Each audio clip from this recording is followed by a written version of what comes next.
Hola a todos. Hoy vamos a aprender las diferencias entre tan y tanto. So today we are going to learn the differences between tan and tanto.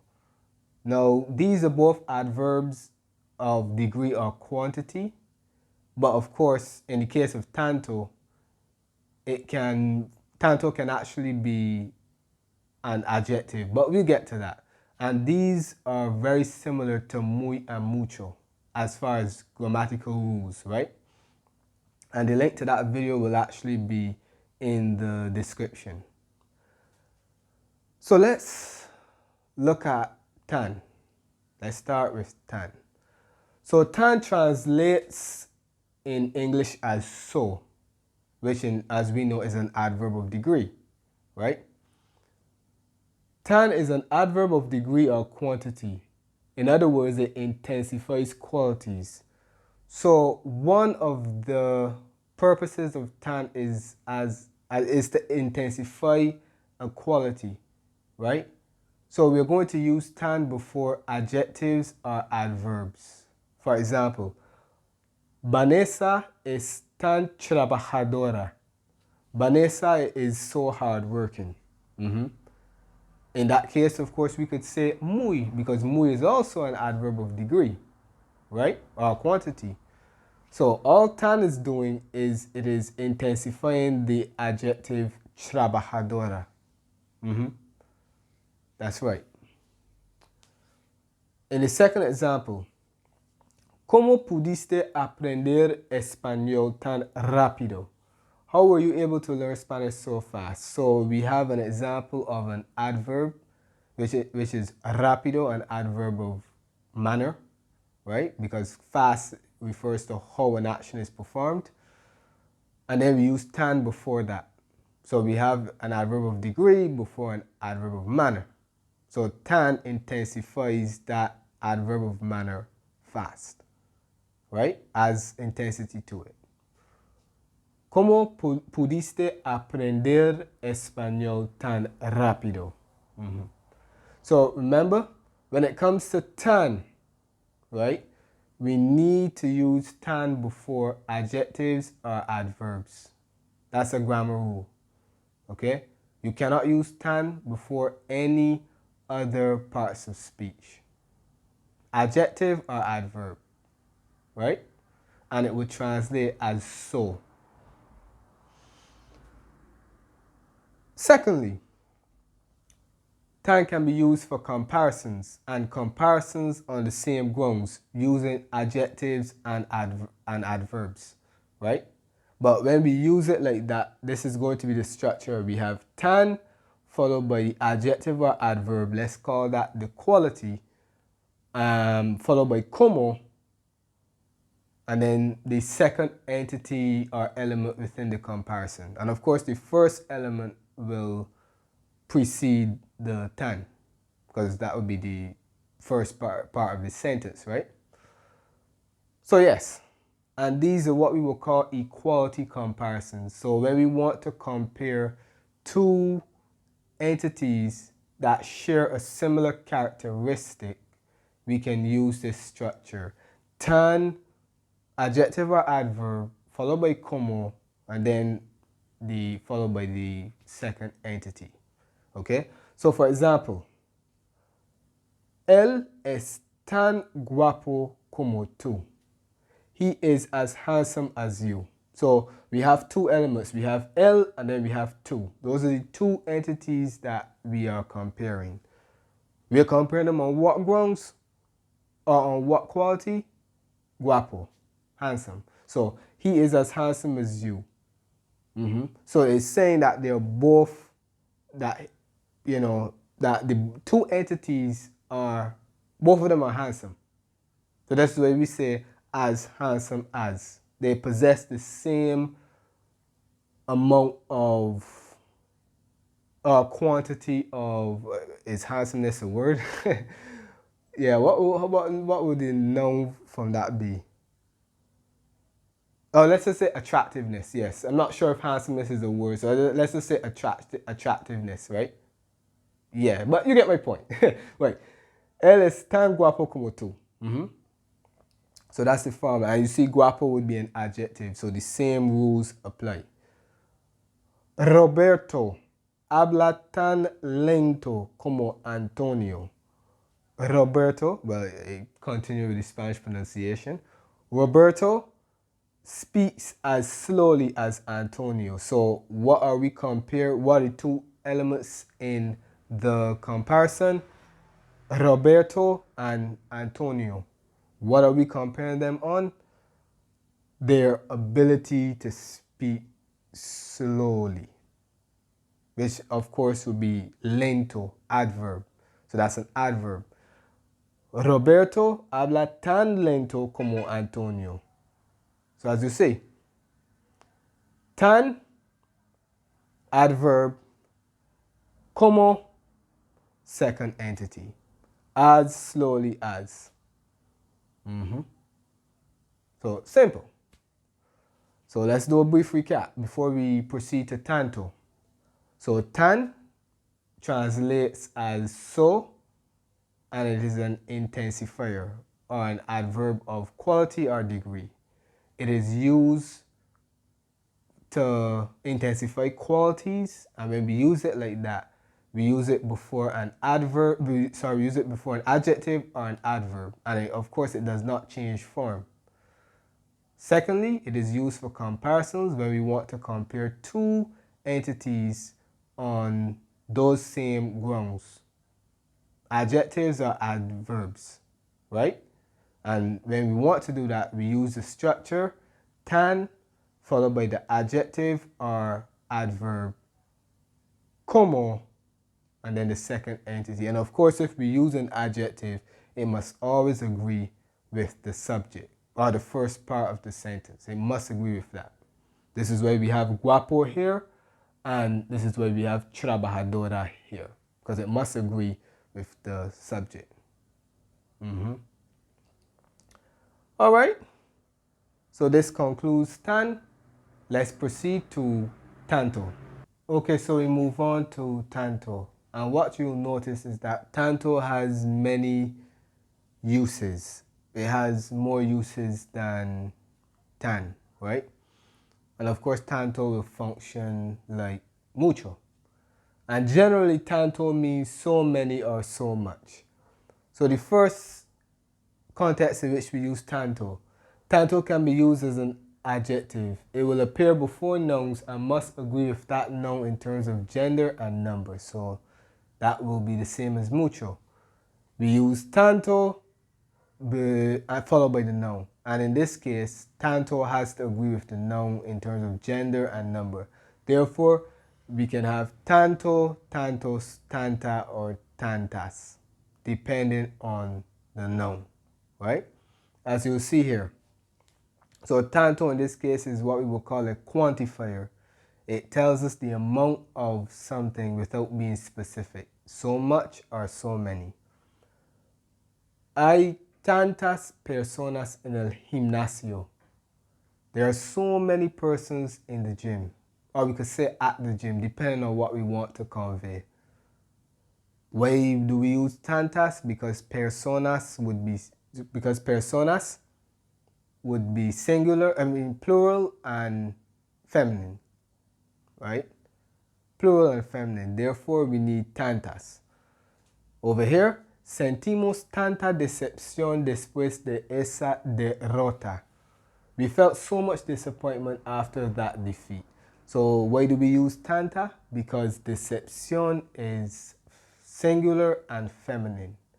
Okay? So if we use tanto as a quantifier, it must agree with the noun in terms of gender and number, just like mucho. And it would, of course, mean so many or so much. And we will use many. The choice between many and much is going to depend on whether the noun is countable or uncountable. So personas will be countable, so we use many, so many, in terms of the translation. And tanta decepción would be singular and uncountable, so we use much. Okay? Two, tanto can be used as an adverb of degree or quantity. It will intensify actions. So remember with tan also intensifies, well, not actions, but qualities. So tan is used with adverbs and adjectives, and it goes before those elements. But here now, tanto goes after the verb. So this means that it is used with verbs. So this is just like mucho. This used to, so with tanto, tanto is going to follow the verb that is modifying, and it adds intensity to that particular action, right? So we have the structure verb followed by tanto. A Benicio le gusta jugar tanto. Benicio likes to play so much. So tanto describes the extent to which he likes to play, which is so much. ¿Por qué ustedes tardaron tanto en regresar? Why did you take so long to return? So when it comes to time, we use so long. We wouldn't translate that as so much. Why did you take so much to return? No, so long. So anytime we're talking about time, we will translate it as so long. But in all other situations, we will translate it as so much, right? So long. ¿Por qué ustedes tardaron tanto en regresar? And as you see, tanto will be modifying tardaron because it describes the extent or the quantity. Thirdly, tanto can be used for comparisons. And we can compare using two methods. So we can compare two elements in terms of a possession, right? In that case, we will use a noun, or we can compare two elements based on an action. Okay? So the first comparison, we're going to use tanto and its other forms depending on the noun. We have the noun como. So tanto, noun, como.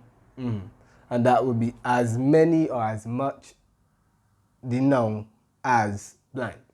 So let's use it. Let's look at an example.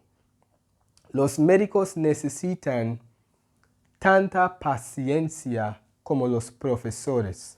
Doctors need as much patience as teachers. So we see we have the first part, tanta, and of course we have to use tanta because paciencia is singular and feminine.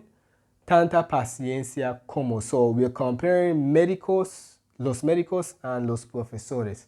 And what are we comparing them on? So this, again, tanto is used for equality comparisons because we're saying that both doctors and teachers need patience. They need equal amount of patience in order to perform their job. Okay? So, yes.